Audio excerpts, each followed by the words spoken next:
Hello friends, എല്ലാവർക്കും നമസ്കാരം. നിങ്ങളേവരും കാത്തിരിക്കുന്ന നയനയുടെയും ആദർശിന്റെയും അപ്കമിംഗ് വിശേഷങ്ങളിലേക്ക് എല്ലാ കൂട്ടുകാർക്കും സ്വാഗതം. എല്ലാവർക്കും നല്ലൊരു ദിവസം ആശംസിച്ചുകൊണ്ട് തന്നെ കൂടെ എല്ലാവർക്കും നല്ലൊരു പെസക വ്യാഴവും ആശംസിച്ച് നമുക്ക് ഇനി വരാനിരിക്കുന്ന വിശേഷങ്ങളിലേക്ക് കിടക്കാം. അപ്പൊ അതിനു മുമ്പായിട്ട് ആരെങ്കിലും നമ്മുടെ ഈ ചാനൽ ആദ്യമായിട്ട് കാണുന്നുണ്ടെങ്കിൽ ഇതുവരെ നിങ്ങൾ സബ്സ്ക്രൈബ് ഒന്നും ചെയ്തു വെച്ചിട്ടില്ല എങ്കിൽ തീർച്ചയായിട്ടും ഒന്ന് സബ്സ്ക്രൈബ് ചെയ്തു വെച്ചോളൂ കേട്ടോ. അതിനോടൊപ്പം നമ്മുടെ വീഡിയോ ഇഷ്ടപ്പെടുകയാണെങ്കിൽ ഒരു ലൈക്ക് അടിച്ചിട്ടേ പോകാവുള്ളേ.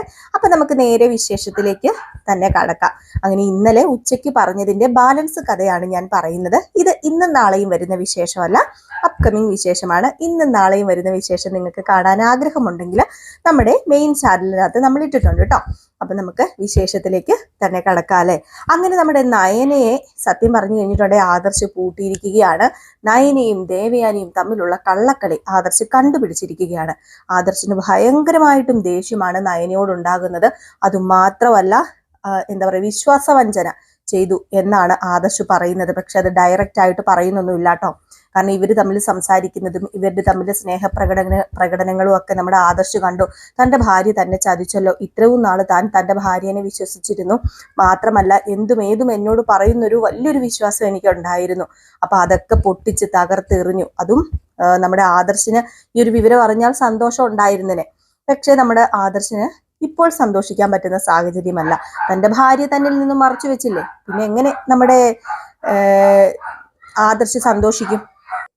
അങ്ങനെയാണ് നയന ഓഫീസിൽ പോകാൻ ഇറങ്ങിയപ്പോഴേക്കും ഇനി നീ ഓഫീസിലേക്ക് വരണ്ട, ഇനി നീ അവിടെ ജോലിക്ക് വരണ്ട എന്ന് ആദർശ് പറയുന്നത്. പേടിച്ചു പോവുകയാണ് കേട്ടോ. നയന ചോദിച്ചു, അതെന്താ ആദർശേട്ടാ പെട്ടെന്ന് ഇങ്ങനെ പറയുന്നേ? അതുപോലെ തന്നെ ദേവയാനിയും ചോദിച്ചു, അതെന്താടാ ഇപ്പം ഇവള് അങ്ങോട്ടേക്ക് വരണ്ടെന്ന് നീ പറയുന്നത്? ഇവളവിടെ വന്നു കഴിഞ്ഞിട്ട് എന്തെങ്കിലും പ്രശ്നം വല്ലതും ഉണ്ടാക്കിയോ? ഇവളുടെ സ്വഭാവത്തിന് ഇവള് പ്രശ്നം ഉണ്ടാക്കും. അപ്പൊ ആദർശ് മനസ്സിൽ വിചാരിക്കുന്നുണ്ട്, അമ്മ ഇനിയും കൂടുതൽ അഭിനയിക്കരുതേ, അമ്മ അഭിനയിച്ച് തകർത്തോണ്ടിരിക്കുക, ഈ മകനെയും അമ്മ തകർത്തോണ്ടിരിക്കുക എന്ന് മനസ്സിൽ വിചാരിച്ചിട്ട് പറയുക, അമ്മയൊന്നും മിണ്ടണ്ട, ഞാന് ഇവളെ ഇപ്പൊ തൽക്കാലം മൂർത്തീസ് ജ്വല്ലറിയുടെ ചീഫ് ഡിസൈനർ എന്ന ഒരു സ്ഥാനം അത് രാജിവെക്കണം, നീ അത് രാജിവെച്ചേ പറ്റൂ, ഞാന് ഉടനെ തന്നെ നിനക്ക് ഒരു ലെറ്റർ തരുന്നതായിരിക്കും, അതുകൊണ്ട് തന്നെ അങ്ങോട്ടേക്ക് ഇനി വരേണ്ട കാര്യമില്ല എന്ന് പറഞ്ഞു. എന്നിട്ട് നമ്മുടെ ആദർശ് അങ്ങ് പോവുകയും ചെയ്തു കേട്ടോ. ഇത് കണ്ട അനാമികയും ജലജയും നമ്മുടെ ജാനകിക്കും ഭയങ്കര സന്തോഷം. ജലജ ഒരു ഒറ്റ ചിരി ചിരിച്ച് കൈ കൊട്ടിയിട്ടെ, എന്തായി ഇപ്പം, എന്തായി കാര്യങ്ങള്? എനിക്കറിയായിരുന്നു ഇത് ഇവിടെയൊക്കെ ചെന്ന് അവസാനിക്കുന്ന, മിക്കവാറും ജുവലറിയിൽ നിന്ന് ഇവൾ എന്തെങ്കിലുമൊക്കെ മോഷ്ടിച്ചോണ്ട് ഇവളുടെ വീട്ടുകാർക്ക് കൊണ്ട് കൊടുത്തു കാണും. അതായിരിക്കും ഇപ്പൊ ആദർശ് പറയുന്നത് ഇവളോട് അങ്ങോട്ടേക്ക് ചെല്ലണ്ടാന്ന്. ഞങ്ങളുടെ മുമ്പിലൊക്കെ വെച്ച് പറയാൻ ചിലപ്പം അവന് കുറച്ചില് കാണും. അവന്റെ കെട്ടിയോള് ജുവലറിയിൽ നിന്ന് സ്വർണം അടിച്ചു മാറ്റാന് അവന് പറയാൻ കുറച്ചില് കാണൂലേ? അത് തന്നെയാ ഏടത്തിയുടെ മരുമകള് ജുവലറി ചെന്ന് കൊള്ളയടിച്ചു, അതുകൊണ്ട് അങ്ങോട്ടേക്ക് ചെല്ലണ്ടാന്ന് ആദർശ് പറയുന്നത്. ഇത് കേട്ടത് നമ്മുടെ ദേവയാനിക്കും അങ്ങ് വിശ്വസിക്കാൻ പറ്റുന്നില്ല. ആദർശ് പറഞ്ഞതാട്ടോ വിശ്വസിക്കാൻ പറ്റത്തില്ലാത്തത്. അപ്പം ദേവയാനി ആണെങ്കിൽ പറയുന്നുണ്ട്, ജലജയ നീ മിണ്ടാതിരിക്കുക, കാര്യങ്ങളൊന്നും അറിയാതെ നമ്മളിപ്പോ ഇതൊന്നും പറഞ്ഞിട്ട് കാര്യമില്ലല്ലോ. അവൻ എന്തായിരിക്കും അങ്ങനെ പറഞ്ഞിട്ടുണ്ടായിരിക്കുക? എന്ത് പറഞ്ഞാലും ഏടത്തി നമുക്കൊക്കെ സന്തോഷമുള്ള കാര്യമല്ലേ? നിനക്ക് സന്തോഷമുള്ള കാര്യമായിരിക്കും. 24 മണിക്കൂർ ഇവളുടെ മുഖം ഞാൻ കാണണം ഇനി ഇവള് ജോലിക്ക് പോവാതിരുന്നു കഴിഞ്ഞാല്. അതുകൊണ്ടേ അതൊന്നും എനിക്ക് പറ്റില്ല. ഇതിന്റെ കാരണം എന്താന്ന് പറഞ്ഞിട്ട് അവൻ എന്താന്ന് വെച്ചാൽ ചെയ്തോട്ടെ, അല്ലാതെ ഞാൻ ഒന്നും സമ്മതിക്കില്ല എന്ന് ദേവയാനി പറഞ്ഞു. ദേഷ്യത്തോടെ ദേവയാനി അങ്ങ് പോവുകയാണ്. അപ്പൊ ജാനകി പറയുന്നുണ്ട്, ഈ ഏടത്തിക്ക് എന്തിന്റെ സൂക്കേടാ ഇത്? ഏടത്തിക്ക് വല്ല കാര്യമുണ്ടോ? ഏടത്തിക്ക് അടങ്ങി ഒതുങ്ങി ഇവിടെ എങ്ങാനും ഇരുന്നാ പോരെ? അവളെ ഇനി ജുവലറിയിലേക്ക് പറഞ്ഞയച്ചേ പറ്റൂ എന്ന് പറഞ്ഞാല്, നേരത്തെ ആണെങ്കിൽ ഇവിടെ സമയത്തും കാലത്തും ഭക്ഷണങ്ങൾ അവള് ഉണ്ടാക്കിക്കൊണ്ടിരുന്നതാ, ഇപ്പം കേറിയിരിക്കുകയല്ലേ സപ്രമഞ്ചത്തേല്, പിന്നെ എങ്ങനെയാന്ന് പറ. അപ്പോഴേക്കും അനാമികയും പറയുന്നുണ്ട് അടുത്ത് വന്നിട്ട് നമ്മുടെ നയനയോടൊപ്പം. അനാമികയുടെ മനസ്സിലെല്ലാം കൂടി ഇങ്ങനെ ഇരിക്കല്ലേ, എന്തായടി ഇപ്പം? നിന്റെ ഭർത്താവ് നിന്നെ സ്നേഹിക്കുന്നു, നിന്നെ പരിഗണിക്കുന്നു, എന്റെ ഭർത്താവ് എന്നെ സ്നേഹിക്കുന്നില്ല, എന്തൊക്കെയാടി നീ പറഞ്ഞു ഉണ്ടാക്കിയത്? മാത്രമല്ല ഞാനാണ് ദാരിദ്ര്യം പിടിച്ച സ്ഥലത്ത് നിന്ന് വന്നതെന്നും ഞാനാണ് ഇവിടുത്തെ സ്വർണങ്ങളെല്ലാം മോഷ്ടിക്കുന്നതെന്നും ഒക്കെ അല്ലേ നീ പറഞ്ഞു പരത്തിയിരുന്നത്. ഇപ്പൊ എന്തായടി? നീ എന്താടി നിന്റെ മൂർത്തീസ് ജ്വല്ലറിയിൽ നിന്ന് മോഷ്ടിച്ചത്? അത് നീ ആദ്യം പറ. നിന്റെ അനീതിക്ക് വേണ്ടിയോ അത് നിന്റെ അച്ഛനും അമ്മയ്ക്കും വേണ്ടിയോ? എന്താടി നീ കൊള്ളയടിച്ചത്? അല്ലാതെ ഒരിക്കലും ആദർശേട്ടൻ നിന്നോട് അങ്ങോട്ടേക്ക് ചെല്ലണ്ടെന്ന് പറയില്ല, അത് നന്നായിട്ട് ഞങ്ങൾക്കറിയാം. പറയടി, എന്താടി നീ കൊള്ളയടിച്ചത് എന്നിങ്ങനെ ചോദിക്കുകയാണ്. വീണ്ടും വീണ്ടും ചോദിച്ചുകൊണ്ടിരിക്കുകയാണ്. മുത്തച്ഛനും മുത്തശ്ശി ഇത് കേട്ടോണ്ട് ഇറങ്ങി വന്നിട്ട് ഇവിടെ എന്താണ് പ്രശ്നം? അനാമികയ്ക്ക് ഇപ്പൊ എന്താ അനാമിക അറിയേണ്ടത്? ഇവളിപ്പോ എന്താ മൂർത്തീസ് ജ്വല്ലറിയിൽ പോകാത്തതെന്ന് നിനക്കറിയണോ? അതറിഞ്ഞാലേ നിനക്ക് ഉറക്കം വരത്തുള്ളെങ്കിലേ ഒരു കാര്യം ചെയ്യ്, നീ ഇപ്പൊ തന്നെ ആദർശിനോട് പോയി ചോദിച്ചോ. അത് കഴിഞ്ഞിട്ട് നീ ഇങ്ങോട്ടേക്ക് വന്നാ മതി. അത് കണ്ടുപിടിച്ച് എല്ലാ വിവരവും അറിഞ്ഞിട്ട് ഇങ്ങോട്ടേക്ക് വന്നാൽ മതി. അല്ലാതെ ഇവിടെ ആരുടെയും മെക്കിട്ട് കയറുമൊന്നും വേണ്ട, ഒന്നും അറിയാതെ.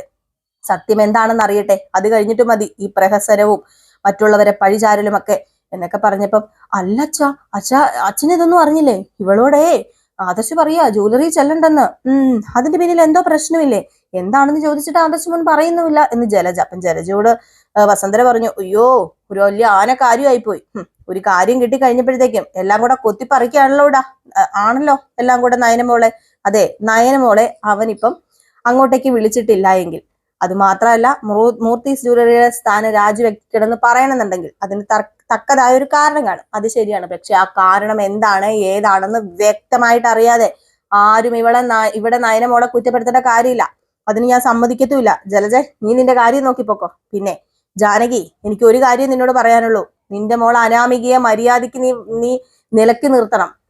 അല്ലെങ്കിൽ ഉണ്ടല്ലോ ഇവള് ഈ വീടിന് വിഷം തുപ്പുന്നവളായിട്ട് മാറും. അതുകൊണ്ട് ഞാൻ പലതവണ വാണിംഗ് ചെയ്തതാ, ഇവള് എന്നുള്ള വിളിയൊന്നും നീ നയനമോളെ നോക്കി വിളിക്കരുതെന്ന്.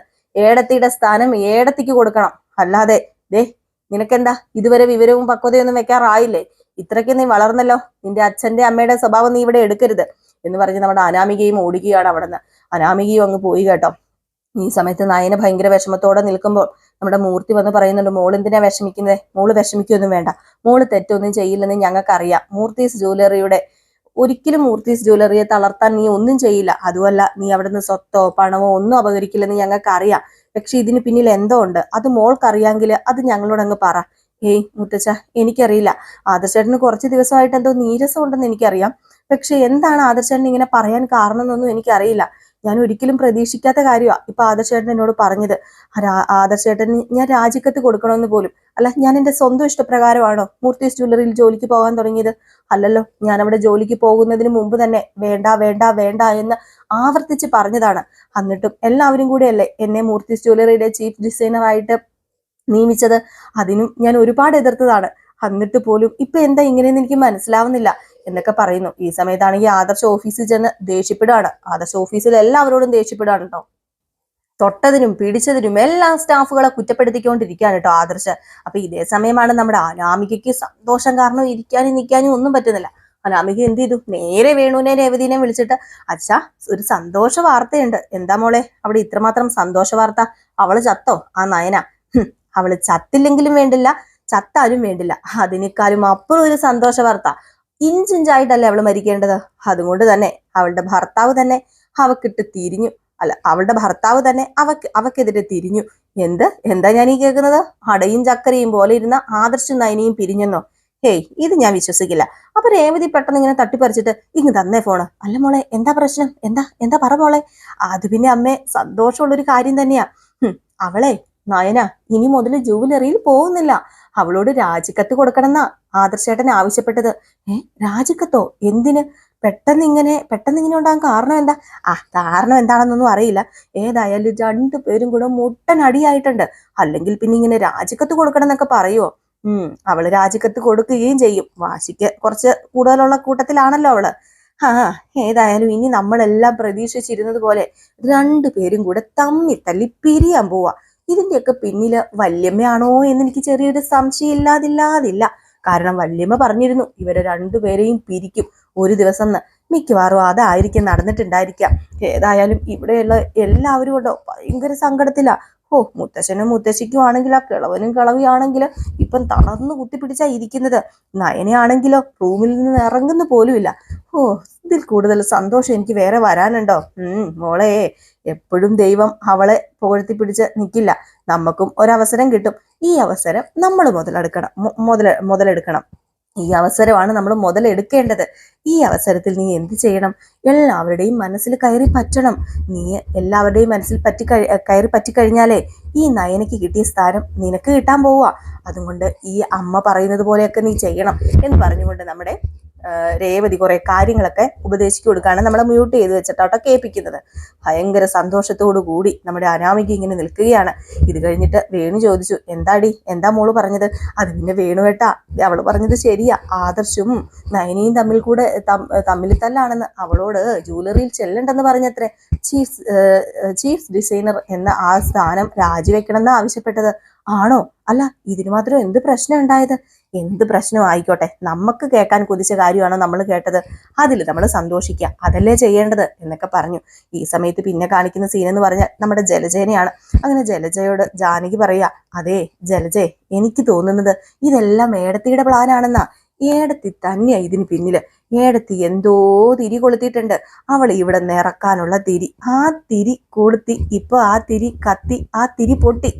അതാണ് സംഭവിച്ചിരിക്കുന്നത്. അതെനിക്ക് ഉറപ്പുള്ള കാര്യമാണ്. അപ്പൊ നമ്മുടെ ദേവയാനി വരികയാണ്. അപ്പം ദേവയാനി വരുമ്പോഴത്തേക്കും ജലജ, ഏടത്തി ആള് കൊള്ളാം, ഏടത്തി പറഞ്ഞ് പുറകിൽ നിന്ന് പണി പറ്റിച്ചല്ലേ. അപ്പോഴത്തേക്കുമാണ് നമ്മുടെ ദേവയാനി, നിങ്ങൾ എന്താ ഈ പറയുന്നത്? എനിക്കൊന്നും മനസ്സിലാവുന്നില്ല. അല്ല, ഏടത്തിയല്ലേ നയനയുടെ ജോലി കളയിപ്പിച്ചത്? ഇത് ഏടത്തിയുടെ ബുദ്ധിയല്ലേ? എന്താ ഓതി കൊടുത്തത് ആദർശ് മോനോട്? ആദർശ് ഇങ്ങനെയൊക്കെ അനുസരിക്കണം എന്നുണ്ടെങ്കിൽ എന്തോ വലിയ കാര്യമായിരിക്കും ഏടത്തി ഓതി കൊടുത്തിട്ടുണ്ടായിരിക്കുക. അത് പിന്നെ ജലജെ, നീ ഒന്നും മിണ്ടാതിരിക്കുന്നുണ്ടോ? എന്താ ഏടത്തി ഇത്? ഏടത്തി എന്താണെന്ന് വെച്ചാൽ ഞങ്ങളോട് പറഞ്ഞോ. ഞങ്ങൾക്ക് സന്തോഷിക്കാൻ പറ്റുന്ന കാര്യമാണെങ്കിൽ ഞങ്ങളും അങ്ങ് സന്തോഷിക്കട്ടെ. ഞങ്ങൾ ഒരുപാട് ആഗ്രഹിച്ചിരുന്നതാ അവളുടെ കണ്ണുനീര് കാണാന്. ആ കണ്ണുനീര് കണ്ടല്ലോ എൻ്റെ ഈശ്വര, പ്രാർത്ഥന കേട്ടല്ലോ എൻ്റെ ഈശ്വര എന്നൊക്കെ പറഞ്ഞ് ജലജ. എന്നിട്ട് വീണ്ടും ജലജ ദേവയാനിയുടെ അടുത്ത് എന്നിട്ട്, അതെ ഏടത്തി പറഞ്ഞോ, കാര്യം എന്താണെന്ന് വെച്ചാൽ തുറന്നു പറയുക. ഇത് കേട്ടത് നമ്മുടെ ദേവയാനിക്ക് ദേഷ്യം വന്നു. ജലജ, നിനക്കിപ്പോ എന്താ വേണ്ടത്? നിനക്കിപ്പോ എന്താ അറിയേണ്ടത്? അത് പിന്നെ ഏടത്തിയല്ലേ ഇതിന് പിന്നില് ആ നയനയും ആദർശനെയും തമ്മിൽ തെറ്റിച്ചത്. ഏടത്തി ഇങ്ങനെ തന്നെ വേണോ? ഏടത്തിയാ ഇപ്പൊ എന്റെ പൊന്നാര ഏടത്തി ആയത്. ഏടത്തി അങ്ങ് മാറിപ്പോയല്ലോ എന്നോർത്ത് ഞാനും ജാനകിയും അനാമിക മോളൊക്കെ സങ്കടപ്പെട്ടിരിക്കുകയായിരുന്നു. ഇത് കേട്ട പാതി കേൾക്കാത്ത പാതി എന്ത് ചെയ്തു? ഒരൊറ്റ ഓർമ്മ നമ്മുടെ ജലജയ്ക്കിട്ട് കൊടുത്തു കേട്ടോ. ജലജയ്ക്കിട്ട് കൊടുത്തിട്ട് പറഞ്ഞു, അതെ നിന്നെ പോലെ അവിടെയും ഇവിടെയും ചെന്ന് വിഷം കുത്തി വെക്കുന്ന സ്വഭാവം എനിക്കില്ല ജലജെ. അത് നിനക്കാ ഉള്ളത്. ഒരിക്കലും ഞാൻ ആദർശനെയും നയനയും തമ്മിൽ തെറ്റിപ്പിക്കാൻ നോക്കിയിട്ടില്ല. കാരണം നയന ആദർശിന്റെ ഭാര്യ തന്നെയാ. ഞാൻ അവളെ മരുമകളായിട്ട് അംഗീകരിച്ചിട്ടില്ലെങ്കിലും അവന് ഏറ്റവും ഇഷ്ടപ്പെട്ട, അവൻ അംഗീകരിച്ച അവന്റെ ഭാര്യയെ ഒരിക്കലും ഞാൻ പിരിക്കാൻ നോക്കില്ല. ഇനി നീ ഇങ്ങനെ അങ്ങനെ ചെയ്താല്, അല്ല നീ എന്തെങ്കിലും ഇനി പറഞ്ഞു കൊടുത്തോ, വളം വെച്ച് കൊടുത്തോ, പിന്നെ ഏടത്തി ഈ തല്ലിയതുണ്ടല്ലോ എന്റെ കരണത്തിലല്ല, എന്റെ ഈ ഹൃദയത്തിലാ വേദന എടുത്തത്. ഇതുവരെ ഏടത്തി ഇങ്ങനെയൊന്നും ഞങ്ങളോട് പെരുമാറിയിട്ടില്ല.